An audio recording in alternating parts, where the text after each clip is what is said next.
Ish banorja e Big Brother VIP 5, Stelina, ka reaguar së fundmi për ndarjen e shumë përfolur mes Caseyt dhe Inës, një histori që ka bërë xhiro në rrjeteve sociale dhe mediave roz.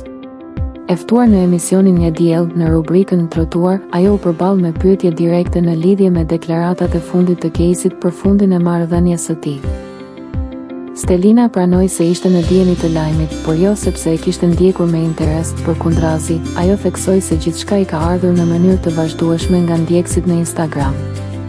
Ma kanë quar gjysma e Shqipërisë në Instagram.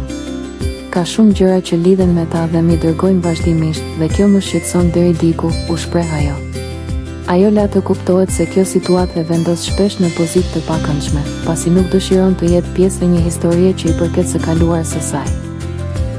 Stelina theksoi se ka qenë gjithmonë e qartë në daljet publike, nuk ka më asnjë lidhje me Caseyn dhe jetën e tij personale. Me tone të qeta, por të drejtë për drejta, ajo kërkoi indirekt nga ndjekësit dhe publiku që të respektojnë këtë distancë dhe të mos se përfshinë në zhvillime që nuk kanë të bëjnë me të. Kujtojmë se historia mes Stelinës dhe Caseyt ka qenë një nga më të komentuarat në ekran, duke nisur fillimisht në përputhen dhe më pas duke vijuar në shtëpinë e Big Brother VIP, ku marrëdhënia e tyre mori edhe më shumë vëmendje.